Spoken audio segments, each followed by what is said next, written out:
homeless in 2025, this is exactly what I would do to turn my life around fast.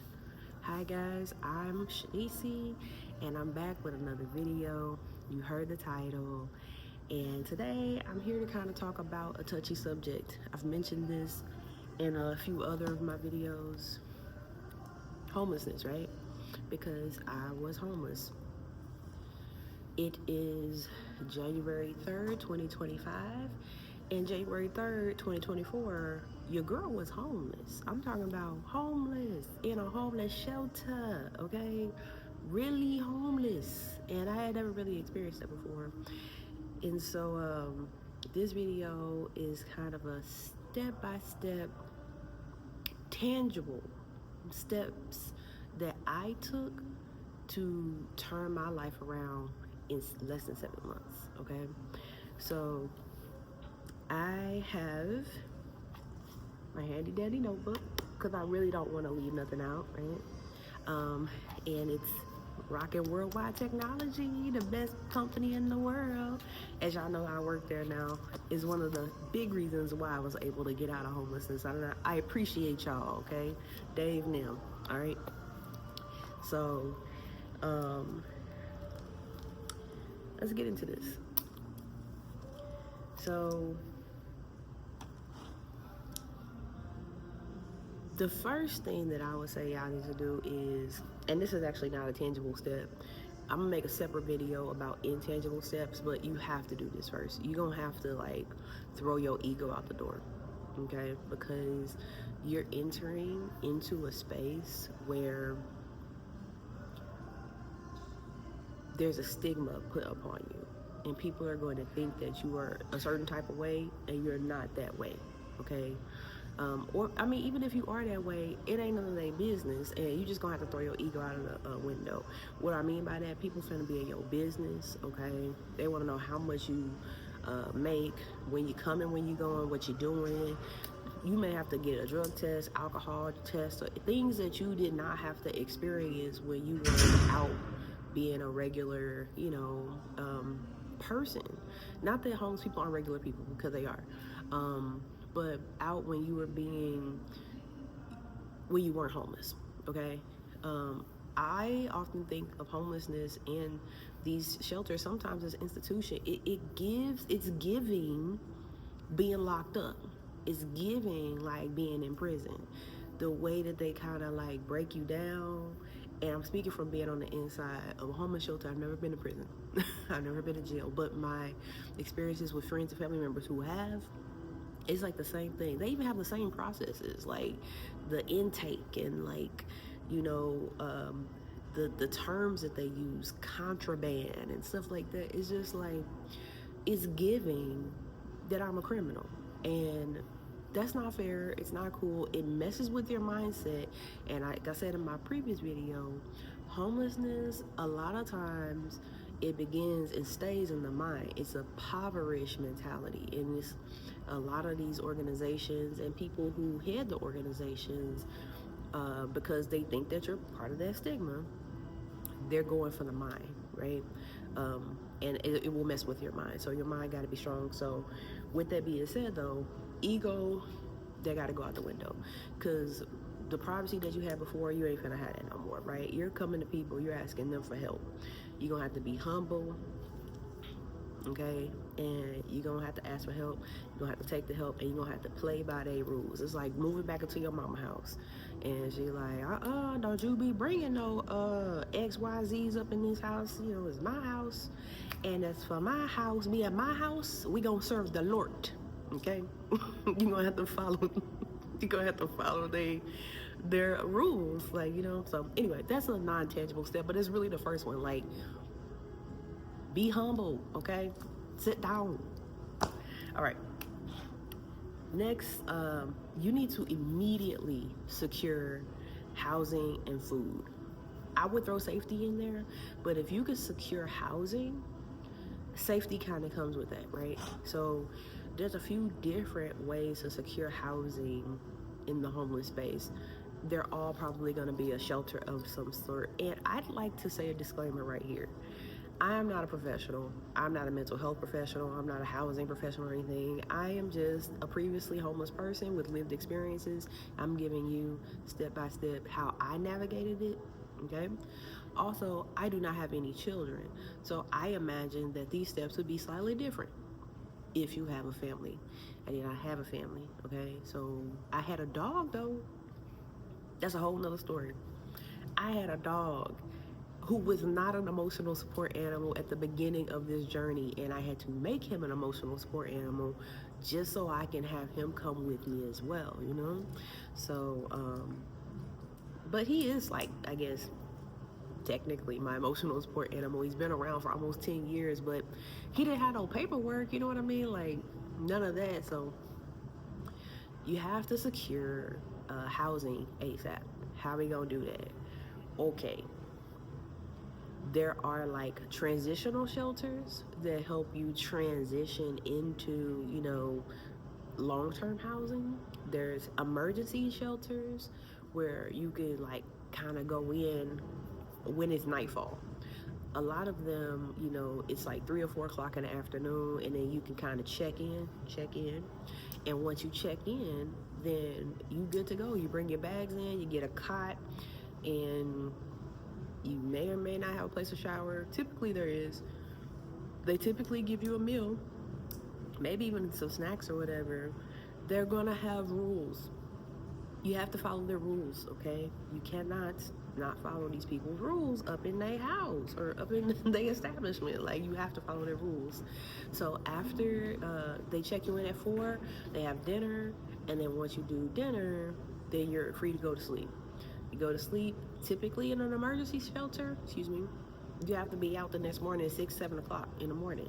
So it's not some place where you can set up shop and have a whole bunch of stuff and things like that. In the transitional shelters, it's sometimes a little bit different because maybe you get a room. I was in a transitional shelter when I was in a tiny home, so I had a tiny home. It was a tiny room, pretty much, and I was able to bring my stuff, but not all shelters are set up like that. Sometimes there's family shelters. I don't know a ton about family shelters because, as I mentioned before, I do not have a family. But, it's just been in my experience that a lot of times when you do have a family, you actually get a lot more resources. There's a lot of things that I try to tap into, and they were like, well, do you have any kids? I'm like, nope. They're like, out of here. I'm like, oh, okay, well, so I didn't even get, the amount of resources that I received, which were not many, but, it helped me navigate homelessness, was nothing compared to if I would have had children, because they got a bunch of stuff out if you have kids, right? So you need to secure housing.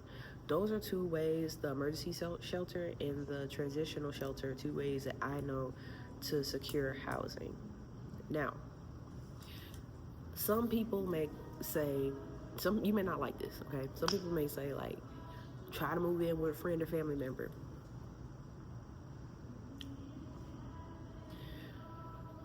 Unless it's your mama, okay? Unless it's your parents, I do not suggest that, because number one is you ain't got nothing to give them. What you want to do is you want to secure housing in a place where you do not have to pay anything. And why that is important is because you're going to need every little bit of money that you have to make moves.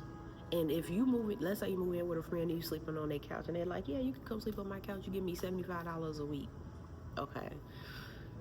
More than likely you didn't have a job, which is why you're homeless in the first place. And so it's gonna take you a little bit of time to find a job.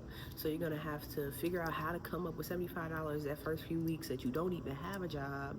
Then you're gonna be in a deficit. Now all of a sudden you owe them $300 the first month, and you don't even have a job yet. You finally get a job the second month. Now they tired of you being there. It's just a whole thing, like dealing with friends and family members. Unless it's your parents and you have the ability to move back with your parents, you have a good relationship with them, and they want to help you, I would be humble, okay? And I would try to find services if you're in a city that has these services, which a lot of them do. the homeless crisis is very, very sad right now. The thing is, I literally just navigated homelessness. And so therefore I'm like, I'm looking at how to move, you know, like I know how to move in this system, and I'm wondering why more people don't do this. I actually had a friend who was also homeless, and I was telling her exactly what I'm doing. She seen me navigate it, and she just would not do it. Like, that ain't gonna work for me. I'm trying to tell you, with homelessness and with really anything in life, okay, it's like a pinata, okay? You gotta keep hitting that mug until it busts open, period. Just keep bow, bow, bow. Someone tell you no, boom, who would hit it again? Someone tell you no, something else tell you no, boom, just hit it again. Just keep going until you get a yes. Just life, right? All right, so I'm gonna move on. I talked a lot about security shelter, but that is number one. Secure shelter that you don't have to pay for, okay? Secure, free shelter. All right. Let's see. Next, tap into community resources. Okay, so what I mean by that is places that offer free meals. Okay, because what you really want to do is you really want to, you really want everything to be costless. You want to save as much money as possible during this time. If you want to spin around homelessness fast, you need to save as much money as possible. So to secure community resources, hey, if you don't have it, you need to go down to the DHS office and you need to get EBT, okay, aka food stamps. If you're homeless, tip, if you're homeless, you immediately qualify for the max of whatever your household is for EBT and food stamps if you're homeless, right?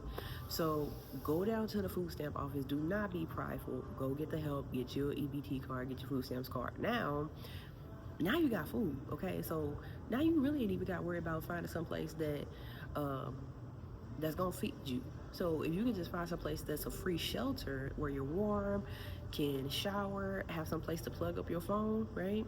Then you really in the business because you got your EBT card. You can go to the store and get you some stuff like to just sustain you, you know, eat on whatever. No, you're not about to be cooking meals like how you would if you had a house like you normally have. Like, no, you're probably not gonna be able to make Sunday dinner like that, and you have to be okay with that. Yes, you may be eating the sandwiches for a few months. You got to be okay with that. Yeah, you may be eating noodles and Chef Boyardee and sardines and tuna. Okay, well, you need to be okay with that for a little bit because you trying to change your life fast, and you can't be picky. You really can't. Like, you really can't. Man, if you, oh gosh, there's so much I want to talk about, but if you really just really feeling ambitious and you're like, I don't want to put that processed stuff in my body, okay, don't. Eat fruits and vegetables. Those are perfect because they don't go bad really. Well, they go bad, but it takes a little while. They don't have to be refrigerated or anything. Go to the grocery store, get you a bag of apples, get you some bananas, and just be eating that all day. Great. Or if you really feeling ambitious, fast. And I'll talk about that in a whole nother video because fasting is great, not only for the body, but for the mind. And for something like homelessness, you need your mind to be strong and sharp. And fasting will trigger that. We'll talk about it in another video though. Okay, so tap into community resources. So not only going to DHS, but also try going to, let me see, like career development programs, right? Because career development programs, first of all, you get to network. Even if you don't have no skills, you don't think you have no skills, you only worked at Subway your whole life or Walmart or whatever, go to a career development program. They have a lot of resources out because they want, most of these programs, they don't want you to be homeless, and they know that one of the things to get you out of homelessness is for you to be able to secure a decent job, right? So a career development program will oftentimes have like training programs where you can go through them and go through a little training program. It may be 2 weeks, it may be 6 months. It just really depends. CDL licenses and CNA licenses and medical coding and billing. I mean, those are some of the big ones, but I went through one and it was a barista training program. Now, the funny thing is, I've been a barista most of my life. It's been my fallback position. Like when I was in college, I was a barista for a long time. Whenever I don't have a job, I typically just fall back to a cafe or a coffee shop because number one, I love coffee. I can make it in my sleep. I'm an early riser, so I like jobs where I can go to work early and get off early. And so I got into a training program that was a barista training program. I learned some stuff, but more importantly, I was able to navigate a system that program was going through. And that allowed me to open up some doors ultimately to worldwide technology, which is where I work now as a technical associate, and I'm super grateful for it. But community development programs, I'm sorry, career development programs would be really awesome to get tapped into. If you're in St. Louis, Missouri, there's two that I can tell you about right now. One is at the St. Patrick Center downtown, check them out, and another one is at Employment Connection, which is also downtown. I think it's on Market. And so those are two different programs that you guys can go into and be like, hey, I'm looking to get, career training. You'll get like an intake. They'll find out what you're into and stuff. And you have to be patient too. I mean, I know when you're homeless, it's dire need, right? But we're going to have to be patient because there's a lot of people who are homeless right now. And the system can only hold so many, but a lot of times they'll get to you. I call it actively waiting. when you're being patient, right? Because it's why it's important to plant a bunch of seeds. Don't just put all your eggs in one basket. Hey, I went to this place and they said they're gonna help me. Go to 4 different places. Go to 5 different places. And plant the seeds, do the intake, and wait for someone to call back. Oh, another community resource to tap into is your local library. Okay, having fun isn't hard if you got a library card. Go ahead and put it in the comments if y'all know where that's from. But the library is so awesome. You can go in there. You can sit in the library all day. Okay, let's say you are homeless, right? I used to do this. Let's say you are homeless. They kick you out of the shelter 6, 7 o'clock in the morning. Where you gonna go if you ain't got no job, right? Go to the library. Post up in there. You could be on the computers all day long. Go in there, look for you a job, redo your cover letter, redo your resume. You can do a whole bunch of stuff in there. Check your emails. There's a bathroom in there, so like when you navigating homelessness, little things like, dang, I gotta go to the bathroom is like problematic. Bathrooms, clean, all right? And then some libraries, like the library here in St. Louis, ladies, if it's that time of the month, they got pads, tampons, they got baby diapers at this library, and this is the big one downtown Central. But I think the whole library system in St. Louis have these resources. But yeah, tap into your local library. And then there's also a resource room at the library that has resources available for the community. Tap into those. Just always be on the lookout for resources. You do not have to be around here feeling like you a victim or like, oh, woe is me. It's like the abundance is everywhere. You just got to be aware. Tap into everything, especially if you ain't got nothing else going on. If you ain't got no job, you ain't doing nothing else, all you should be really doing is scouring, looking for opportunities because they're everywhere. They're literally everywhere. So tap into your local library. Now, let's move on. Okay, so muy importante. I mean, this one right here, this is probably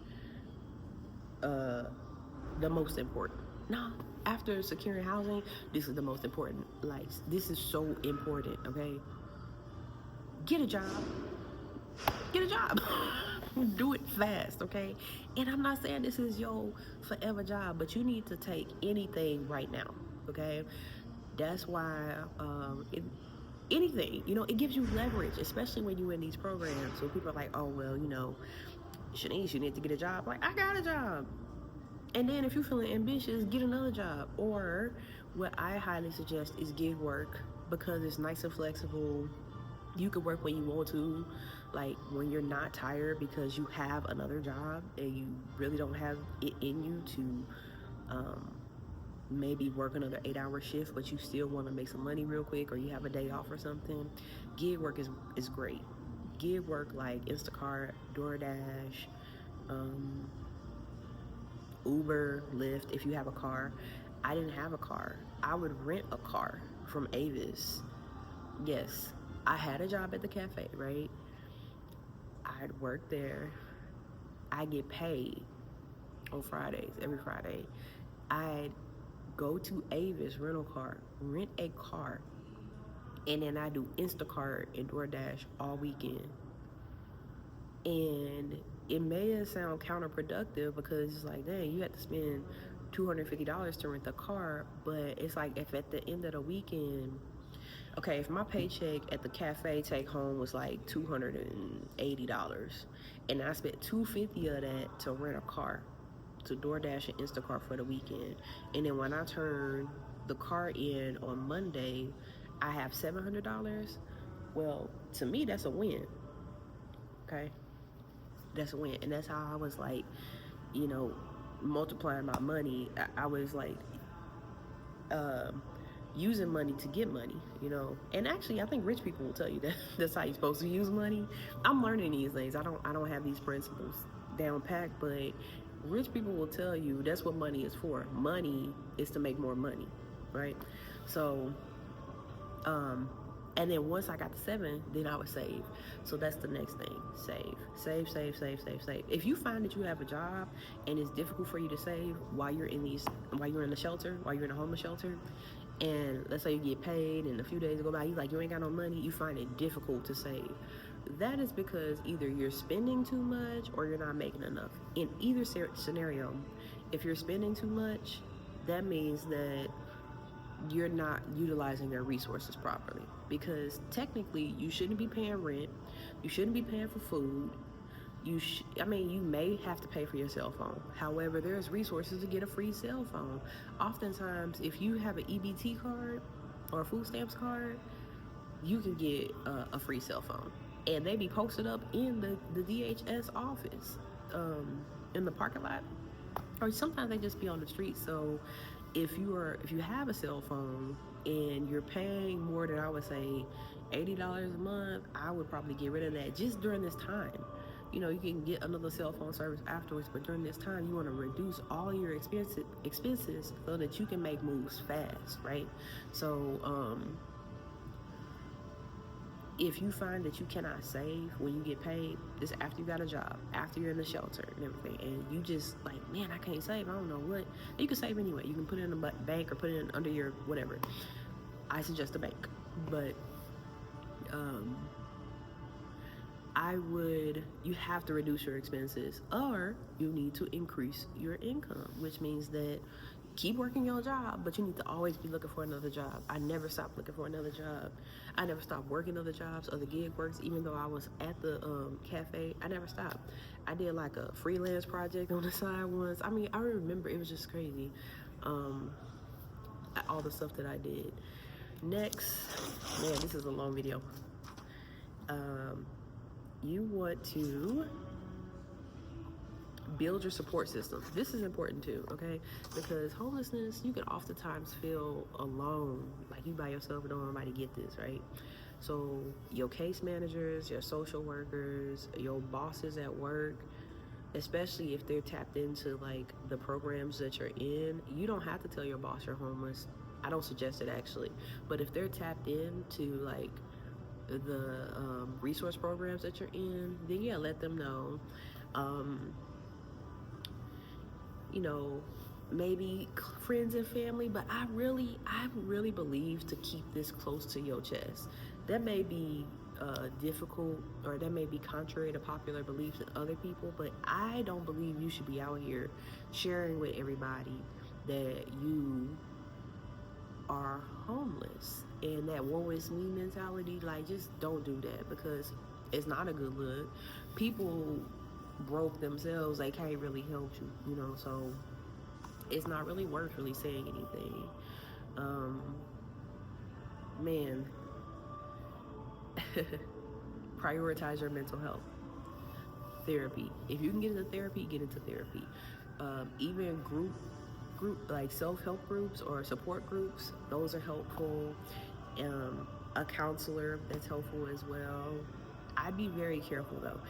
And I'm going to get off of here because the video is going really, really long, and you know, attention spans are not very much these days. So the one thing I am going to leave with is, okay, when you're building your support network, and when you're prioritizing your mental health and you're looking for people to connect with, be very, very careful to not trauma bond with other homeless people. It seems like the easiest thing to do. It seemed like it would be very, very easy to do, because I'm hurting, you're hurting, let's hurt together, right? It makes sense in theory, but that's not going to get you out of your situation.